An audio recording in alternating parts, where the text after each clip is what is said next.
Alright YouTubers, we're back with another fly tying tutorial. Today we are going to be tying a natural sculpin. I like it because it looks like a brown trout, and anything that looks like a brown trout, another brown trout would like to eat. So the first thing we're going to go ahead and do is we're going to lay down a coat of thread about 2 to 3 eye lengths behind the eye. And we're just going to go all the way back to the barb of the hook. And we're going to go ahead and get rid of that tag. Next step we are going to do is pick out a piece of natural rabbit zonker. So what I like to do is measure it. I measure it from the tip of the tail, and then I do another hook length. So wetting my fingers, I'll separate out the hide, lay it on top, pinch it in, and do a nice pinch wrap. As you notice, I am tying it upside down. This fly will be inverted, so I'm going to do a couple underneath and underneath again.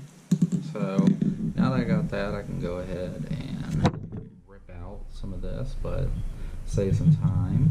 I'm going to go ahead and just give it a little bit of a haircut. You can do this before or after, it doesn't matter. I just do it after just because sometimes I change the idea of how long I want my tail. Now I'm going to stretch this, and I am going to cut it just where I started my thread. And my scissors are getting dull. I'll switch over to Loon's hair scissors. They never fail. Alright, now that I got that in, I'm going to go ahead and secure that down with some more wraps of thread. Don't worry about any straggling hair, it'll all be covered up. So now that I got that tightened down, you are tying the rabbit zonker upside down. So now that I am done with that, what I'm going to do is rotate my vise. If you do not have a rotary vise, I do recommend to go ahead and take the hook out at this point and flip your hook upside down. The next step you want to do is take another rabbit zonker, same color, go ahead and pull some hair off to create that nice little area, tie in with, and go ahead and cut it to a point. Now you're going to take your thread and you're going to go ahead and wrap back to where you want the tie in at. I wrap all the way back to the base of the tail, and that's where I tie in at. I give it a nice couple of good tight turns, and I'm going to advance my thread all the way forwards, just making sure that I will be putting a helmet head on this. Now what you're going to see a lot of people do in sculpted patterns is they're going to go ahead and lay down a little bit of super glue. It's a good idea. It helps secure the hide as it's being stretched and pulled over. So now what I'm going to do is I'm going to wrap it. With every wrap, I'm overlaying the next wrap. It's going to help force the hair back into a more natural position, and I'm stretching as I am pulling. So I'm going to keep doing this all the way forwards, and I am continuously stroking the hair back. And once I get to where I tied in at, I'm going to go ahead and tie that off. So now that it's tied off, I'm going to go ahead and secure that down. So I'm going to go ahead and take a pair of scissors, trying to be careful not to cut my thread, and I'm going to go ahead and cut that off. And then I'm going to do a few more wraps to kind of clean up that head a little bit. Alright, at this point you can tell it looks kind of like a fuzz. That's completely fine. Just stroke things back. And what you're going to do next, if you have it, is a hairdryer. I put this on hot, and I put it on high, and I just blow dry it back so it's nice and even. I'm going to keep blow drying it back.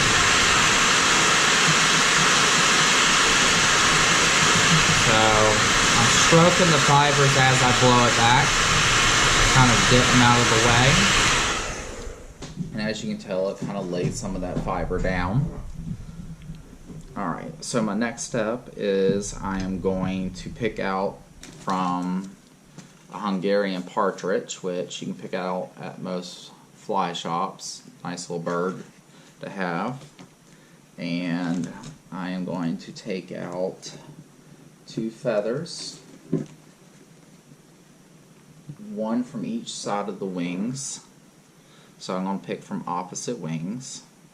And as you can tell, they're generally the same size. I done plucked off the bottom of the feather and got it to about where I want it. So what I want to do with this is I'm going to take it and I'm going to splay it apart so they're facing away from each other. I'm going to slide this down together onto my fly, and I'm going to tie it in with a loose wrap. I do loose wraps with this so I can adjust it, move things around as I see, get it to where I want it to be. Then I'll hold it tight and go ahead and finish it.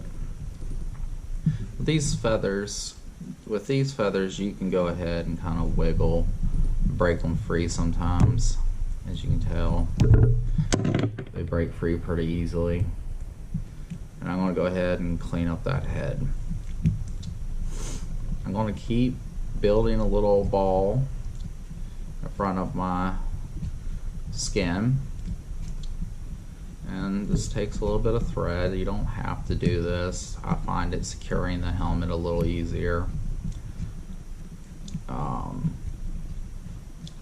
Just keep building it up. Alright, at this point I'm going to go ahead and whip finish it off.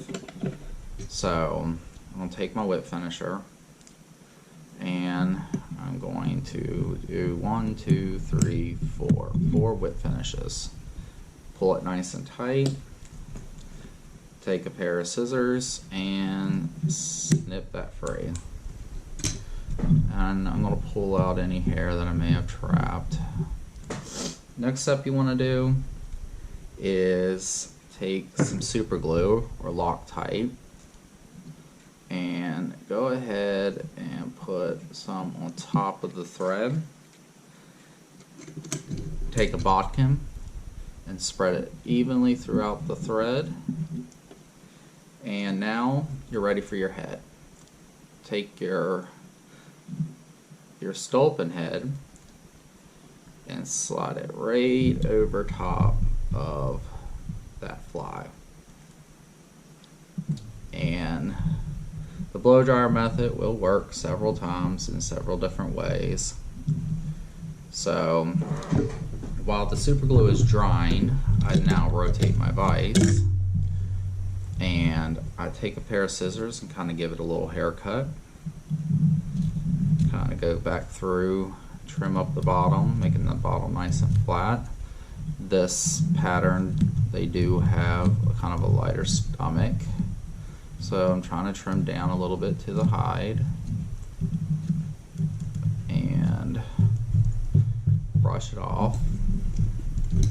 Now I am going to take my hair dryer and blow it back some more. Now the whole time you are blowing this down, you are trying to get this down and out of the way.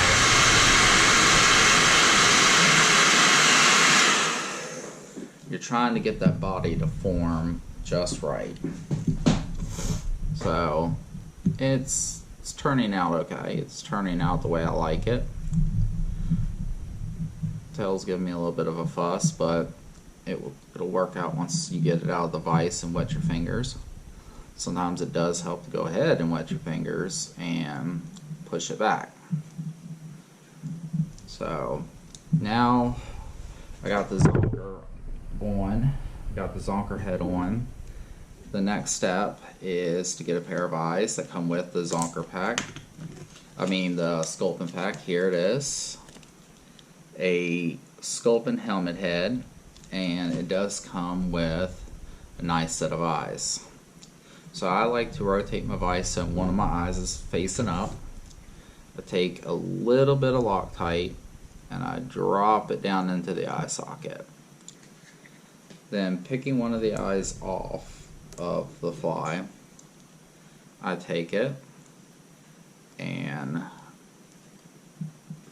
put it at the nose and slide it into the eye socket. With my bodkin, I come up and push it down. And then I will repeat the step for the next side. Just a little bit of super glue.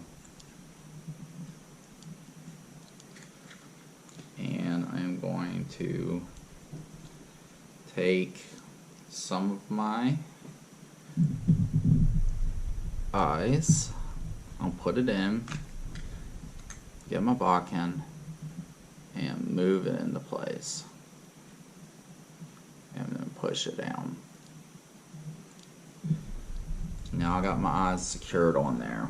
Now what I want to do now is use some Loon UV clear fly finish, thick, and I'm going to go ahead and coat this entire head with some UV clear finish. Now what I do is I take my bodkin and I spread it throughout the whole head. Just the top part, you don't need the bottom to be all cleared up. And I'm spreading it. Trying to make it nice and even.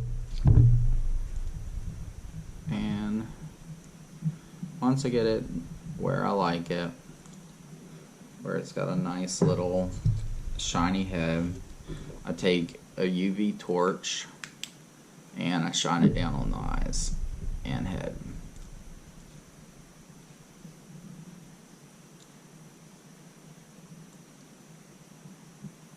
It only takes about 10-15 seconds.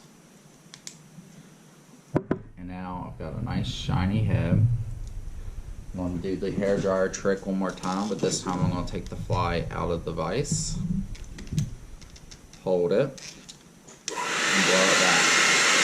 Now while you're blowing it back, you can see that this fly has a lot of movement.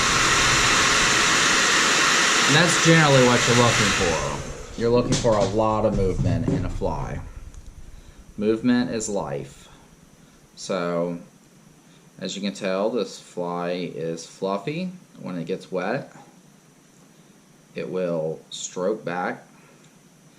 And what you have at the end is a Sculpin. When it gets wet, you can jig it through the water, let it sit on the bottom, yank it up. As you can tell, the hook does ride up, and it gives you that nice little telling action. Once again, I'd like to thank you for watching Life by the Fly, and I want to ask you to like and subscribe. Tomorrow I'll be tying a guide's choice. One of my all-time favorite patterns. When nothing else is working, I generally will throw that fly on. Alright, y'all want to have a great day and take care of yourself.